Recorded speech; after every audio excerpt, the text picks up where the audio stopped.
canta o paxariño. No mesmiño bicarelo do bico do brelo.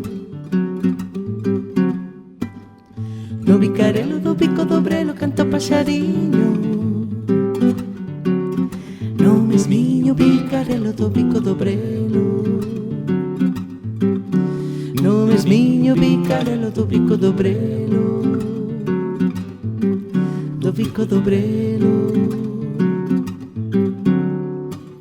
Canta o cuco que le canta dos castiñeiros do bar. Pasa o tempo e non di nada e volta o cuco a cucar. Canta o cuco que le canta dos castiñeiros do bar. Pasa o tempo e non di nada e volta o cuco a cucar.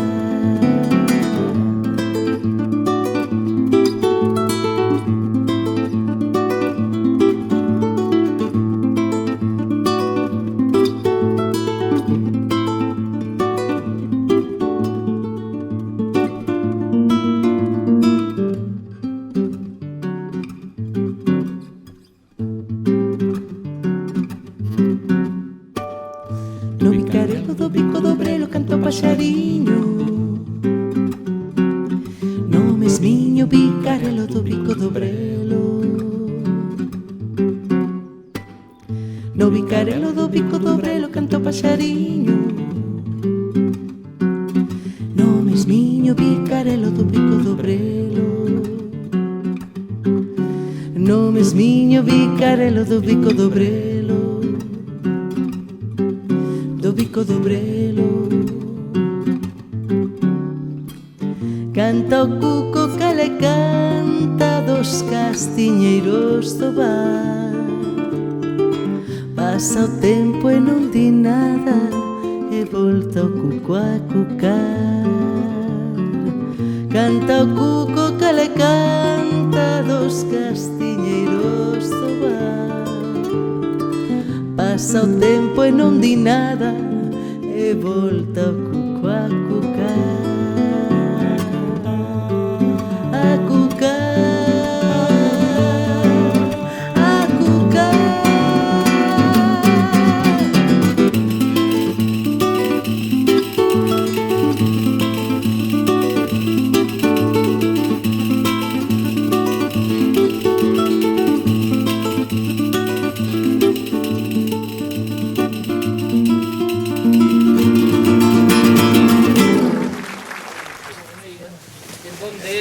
Recibía aos seus amigos, aos vecinos, en donde falaba a xente.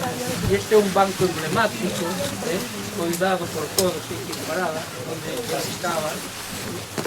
Era o que agora a familia chama o Banco do Pai. Agora van facer a unha nena do Caurel unha homenaxe ao Xío aquí neste banco.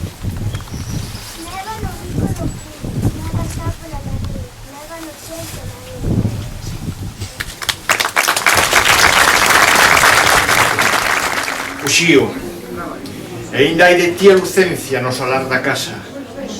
Nese cuarto das albadas, cando abren os paxaros, o ciber e a cenda de ocarinas. E todo pasa.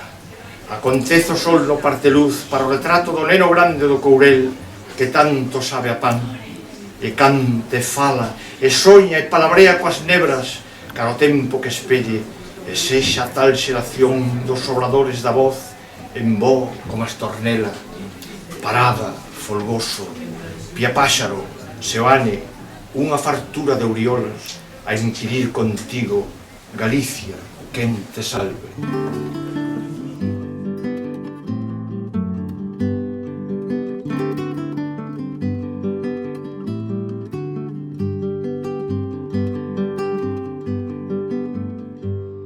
Esta tarde o aire, meu amigo, voume sumindo, sumindo. Esta tarde o aire, meu amigo, voume sumindo, sumindo. Se o aire quer, chegarei a non ser ninguén. Se o aire quer, chegarei a Está o aire en fexo, nalgo que non vexo, os páxaros, os prados, os eidos calados.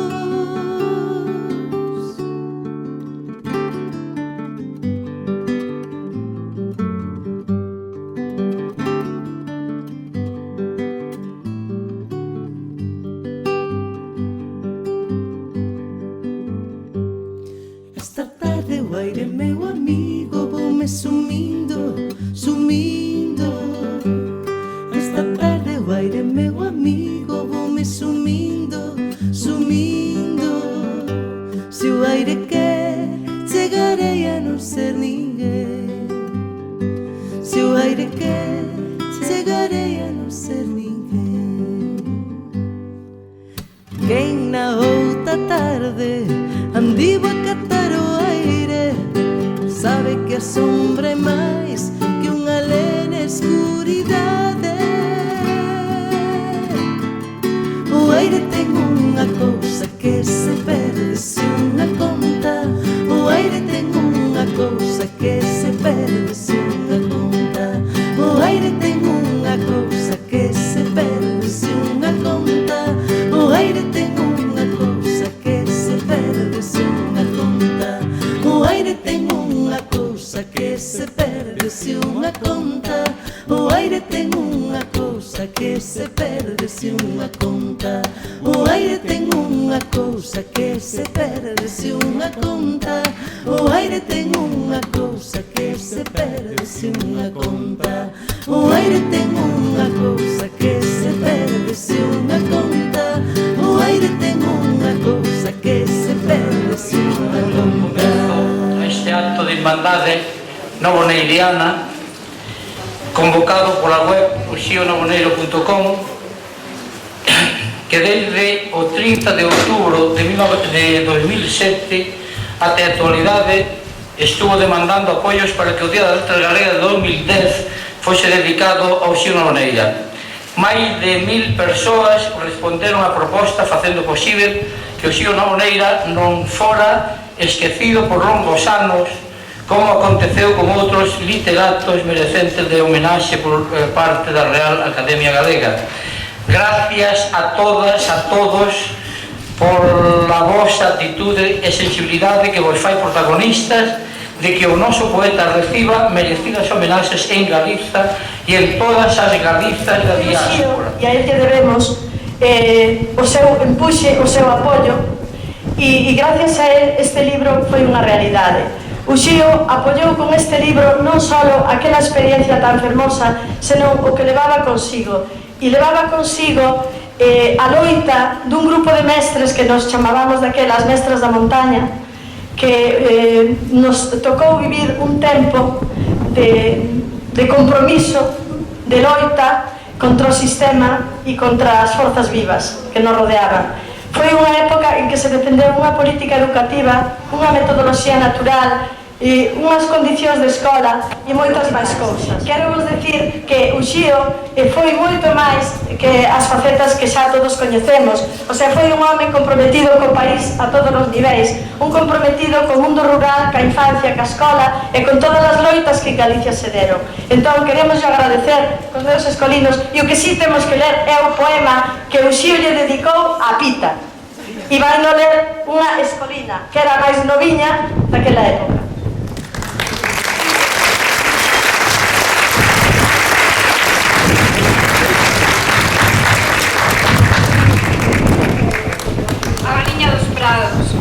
A galiña dos prados sabe onde por, libre de fados e mitos, allea a poderes e inmediatos coidados, non pon os ovos fritos, son só pro seu señor, e só pro seu señor. Sabe onde por os ovos que dan pitos.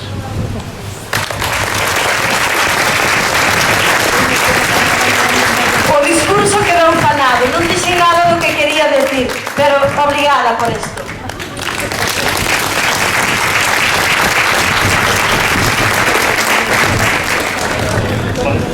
Como aquí xa se dixo, me están dicindo que sea breve, para non tratar de salir. Como aquí xa se dixo, viva as palabras do Uxío. Teño que dicir de que as palabras do Xío son o Courel e o Courel é o Xío. Por lo tanto, mentras que nos queiramos, o Xío vai a estar vivo. Así que fagamos todo o posible para que se manteña a súa memoria viva, aínda que moitos a queiran soterrar.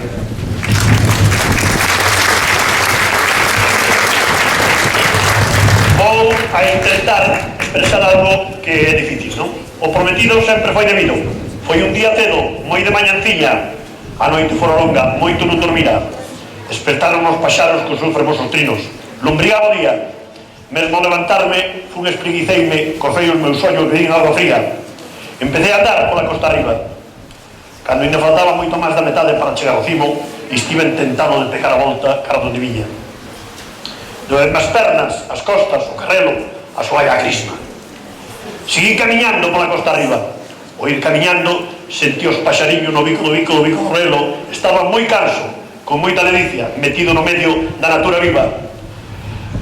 Cando xa me atopaba no cimo do teso, deime media volta, ollando para atrás, miro para as luzas negras que estaban as casas do fondo do val. Ali está a seara, con todas as súas casas de pedras xuntiñas, moi pegadas, semellan que foran feitas na mesma tandada. Atópense xuntas, moi agarimadas, debaixo da serra, no cimo das agras. Co río no medio, que move os muiños, coa fonte coberta, co seu lavadoiro, chelo de pedra, para ver se queremos un groliño de auga. Seguín camiñando polo carreiriño, donde me atopaba cunha encurcillada. Moi ben non sabía, cantistes me levaba a Bella Lagoa. Allí, ollei para os tesos dos comos dos montes, e ollando para eles, dixeron onde estaba. Collín o carreiro que a ela me levaba, vencín apetada o último teso, estando no cimo, xa miro para a auga, camiño poucos pasos. Estou na lucenza. Cumprimos o ritual. Bueno, isto sobre, espera. Ben querido Xío, tienes o teu Courel, está sempre presente, coa túa sabiduría, coa túa loita, coa túa esperanza, en cada xesto outoso, en cada coduceira, en cada castilleiro, salgueiro, pereira, nos vales, nos tesos, en todas as poserras, nos cumes dos tesos, tamén nas ladeiras, nos prados, nos navelos, nos cachón nos ríos, tamén nas presas que moven os mazos e os velhos muiños. Ca túa sabiduría, coa túa loita, ca túa esperanza, sempre está presente. Por iso, querido amigo, eu fun hoxe contigo linda lucenza. Achegome aquí en calidade de amigo de Uxío, pero circunstancialmente tamén como representante da Asociación de Escritores en Lingua Galega, porque o noso presidente Cesario Sánchez non puido desplazarse como era a súa intención debido a unha gripe que o dispuxo a tope. Así é todo, encareceume que lle presentase honras, e así o fago, a este poeta que dende o seu balcón do Courel foi quen de darnos unha nova panorámica do universo. Unha panorámica que está completamente vixente e coa case totalidade das expectativas aínda por cumprir a día de hoxe. Presentarlle honras pola achega que nos fixo co seu talento, pero tamén darlle as gracias polos servizos prestados, pois se a Asociación de Escritores celebra este ano o seu 30 aniversario, durante máis da metade, 17 exactamente, estivo Uxío Noboneira presidindo-a e prestixiando-a. Grazas, pois, tamén por iso, en nome de todos. E polo que me toca a min, a miña amizade con Uxío, somente direi que sen coñecelo a él, o sentimento poético máis sutil e elevado, ese fío tan sumamente delgado que él era capaz de ver e de enfiar na agulla do verso, quizáis me pasara desapercibido. Un sentimento poético que estaba unido sen ningún aderezo ao seu sentimento humano. Por iso, por ser tan humanamente poeta, grazas, Uxío. Prezadas e prezados, viñechedes ver o Courel, viñechedes a tocalo. Hai que ter cuidado ao tocar certas cousas en certas terras de misterio, de prestixio antigo. Non hai que manosealo como ben fixechedes, non o manoseachedes, o cal vos agradecemos. O vichedes en certo silencio, certa soidade, case un a un, faláchedes coas xentes. Non nos fotografiedes nin miredes como aborixes. Inda hoxe pensade que linguas e somos os últimos portadores vivos da nosa memoria profunda de Galicia, da civilización labrega occidental na cal se conformaron todas as linguas occidentais, entre elas a nosa. O depósito depurado da memoria antiga, a lingua, ten un adeísta valor sagrado ao guardar a memoria de infinitas xeracións de antepasados cuyo único rastro queda na terra e na lingua, e nos modos, costumes e nomes dos sitios como os nosos. Este mundo pode desaparecer se as nosas xeracións actuais e as vindeiras non os guardamos ao non integrar a transmisión da cultura labrega, da cultura galega. Espero que hoxe, no futuro e por sempre, vos sintades tocados pola peregrinaxe por este fondo común. Deixadevos invadir pola Galicia courelá, a Galicia pecha, como decimos aquí, a Galicia profunda, a Galicia pecha. A familia, debemos agradecer este encontro de todos nós no común e que ademais celebra o éxito dun grupo que considerou de xustiza a reivindicación de meu pai para as letras galegas na primeira ocasión na que se lle puideran dar.